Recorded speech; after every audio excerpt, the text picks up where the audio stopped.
What's up, and welcome back to Broke Quest. This is the retrospective of going through the old school game of Extra Quest by Battle-On. My name is Strike X-Wing, and I still suck at intros. But welcome back. Now, I know it's been a little while since I recorded my last video, so I am sorry about that.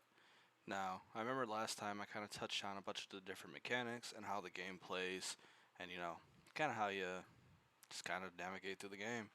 With that said, now that we've gotten that out of the way, we are going to be looking more and more into the actual story that made Adventure Quest worth it.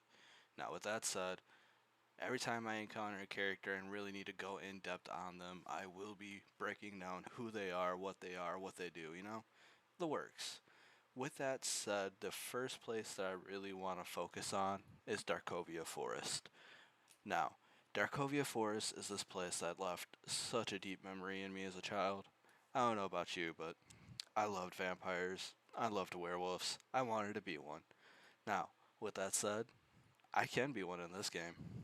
Now, I don't know if I featured it in the last video, but I did become a werewolf already. Now, well, werewolf, Lycan, whichever you prefer. I like Lycan more. It plays homage to the lore. With that said, let me go ahead and get Bright Wolf right here. Make sure he's my guest and we're running together. Now, let's take a look at the gear. I can't remember quite what level you gotta start at. So 10, huh? Alright. What we're gonna go ahead and knock out is we're gonna run some basic fighting real quick. Get it boosted up to level 10. It looks like I'm not that far away. Need 96 experience for level 8. And then just gotta get through another level or two. Big whoop to do. Alright, let's run through this nice and quick. Now, for this gameplay, for this series, what I'm going to do is I'm going to play through a good majority of the series as a warrior, specializing in, not triggering weapon effects and stuff like that, just because it's a very brain-dead way to play on it, in all honesty. Keeps it nice and simple, nice and easy.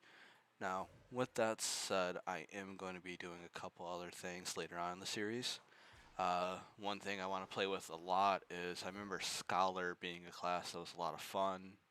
I remember Ninja, Paladin, Dragon Mancer, Dragon Slayer, Lich.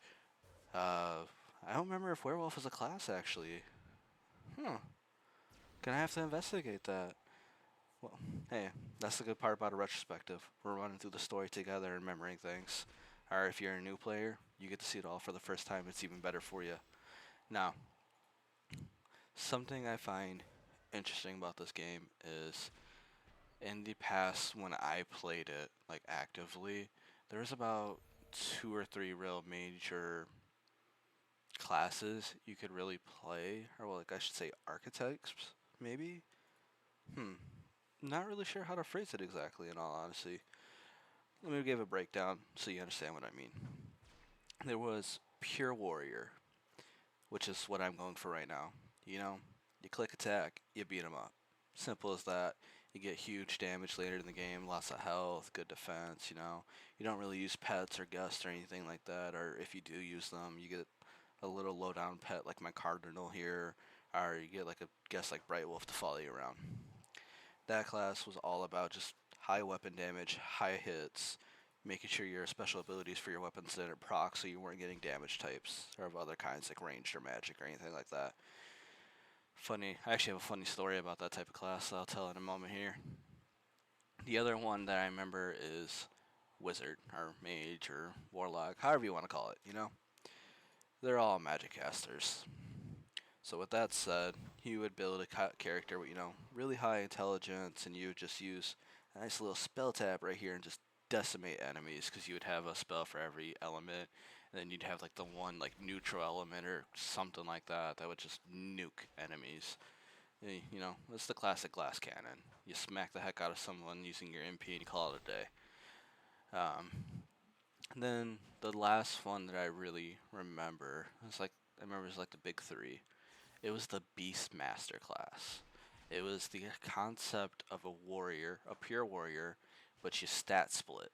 What I mean by that is instead of going ham on your strength, dex, endurance, you put some points into charisma. That way, you get to run with some higher level pets and use them to help you fight. Now, oh, hold on, guys. The Undead Knight. I don't think it had that weapon originally. Let me take a look here. Let's see. I know the gameplay's just sitting there. I'm sorry. I gotta check this. Let's see if I can pull up a picture.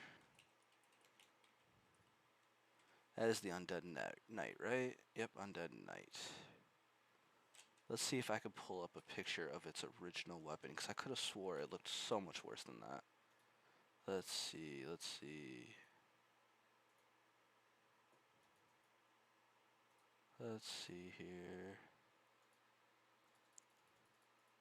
Okay, no, it didn't look too much worse. Here, I'll flash on screen real quick so you guys can see it. Sorry, you're gonna see my OBS. I'm sorry. But take a look here. The weapon maybe had less detail. Maybe. Maybe I'm just tripping. Who knows? Anyway, sorry for eating up time like that in the video. Now, I don't have a good way to tell exactly how long I'm recording for, so I'm sorry if these parts come out in like weird video sizes or lengths. Now, I remember this background, the little crypt type thing they have built up right here. I remember this was a really common one for like a lot of the random battles. Huh. Brings back a lot of memories, you know? With that said, it's nothing special, but I don't really expect anything special out of the backgrounds for this game ever. Mostly just because, you know, it's just a fun turn-based RPG. I don't need a ton of crazy graphics. Although, always gonna appreciate that iron armor, or what is it, plate armor or something like that? Steel plate armor. Actually, somebody in my comments on my last video actually pointed out how much nicer it looked. And, oh my god, it looks so much nicer. Like, let me pull a picture up here. Steel plate armor. Adventure quest. Let's see if I can pull up the original picture for that. Oh yeah, there it is. Now, for reference, this is like the biggest thing I think is going to show the advancements in Adventure Quest. Take a look right here. This is what that steel plate armor that I'm wearing right now used to look like. Tell me that is not a massive improvement.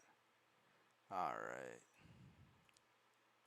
Oh, actually, I just realized I am not capturing any of these scenes that I just told you about. I'm sorry about that. Oh boy. Well, I feel dumb for that. Let's see here. Can you see it? Oh, there you go. Now you can see it. Sorry about that, guys. This is the steel plate armor for the original. I kept the Undead Knight up too. Look, so right here you see the weapon. I didn't really look any different. Sorry. Wish I really showed it before so you can actually see the comparison. My bad. I'll make sure to do better next time. Now, let me go to get this turned off so you can see the game. There you go. Alright, let's pop back in here. So, Undead Troll. Now, if I remember right, this is one of the older enemies. You can kind of tell based off the art style. Let's see, let's read this description. The undead army came upon a band of these along their way and absorbed them into the undead ranks. Yeah. Huh. Oh wait, it's weak to fire, not light. Huh. You know, I really expect more out of a lot of these stories sometimes. Like, with how crazy and how long the series is, thinking about the original stories that were just so lackluster for some of these creatures blows my mind, you know? I know I said I wanted to get to level 10, but I think that's going to take a little too long for today's video. So, what we're going to do is we're going to end today's video just kind of throwing ourselves at the forest. Let's go do it. Let's see if we can get through the very first quest for the werewolf story.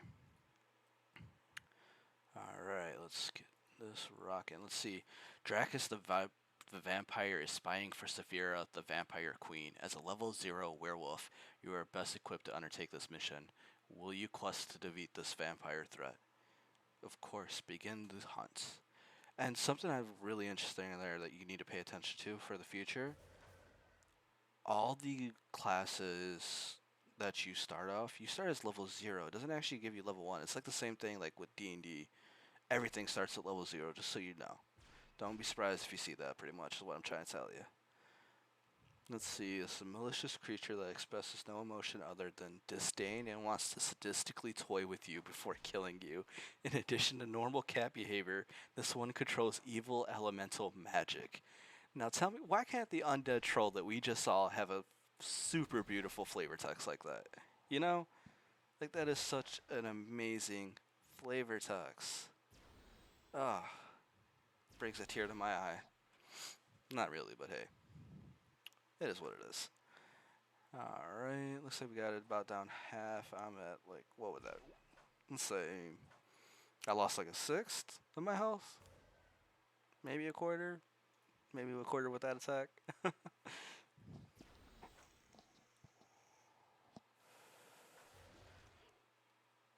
Let's see. I don't have anything crazy that I could really use. Do the ally assists, they come back within 24 hours, right? Since I'm going to be wrapping up the game right after this, let's use a little bit of Arctics. I know you guys got to saw another one of the ally assists before, but that is Arctics. I remember, I don't know when they added that to the game, honestly.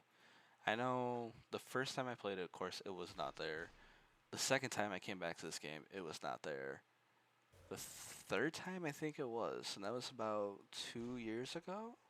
So maybe they added it sometime around then. You know? Makes me want to look it up between videos, that way I can tell you guys. If anybody wants to know that and they do end up watching my video, drop a comment and I'll look into it to see if I can verify exactly when it got added. Or if you already know, drop it in the comments, share the knowledge. I'll always take more to look at for this retrospective, because that's the whole point. I want to understand exactly what this game has to offer and break it down for all of you. So if you can enlighten me, please do so. Now, something I do want to bring attention to, we're probably going to lose. Don't worry about that. If it happens, it happens. We get to see something cool, actually.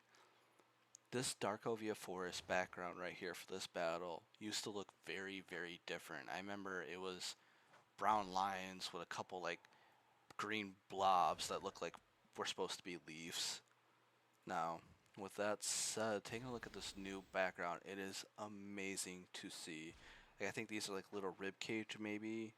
Maybe they should have drawn it that way because it's like on a 2D platform. And then like these little like mushroom, sad face mushrooms. Like, oh god, that is beautiful. Like, even just compared to a little bit earlier in the video, if you remember that undead crypt we're in, take a look at that background and really appreciate it. Like, see how far the game came, because you cannot see anything like that over before. What is with the grave? Is that part of the fail screen? No clue.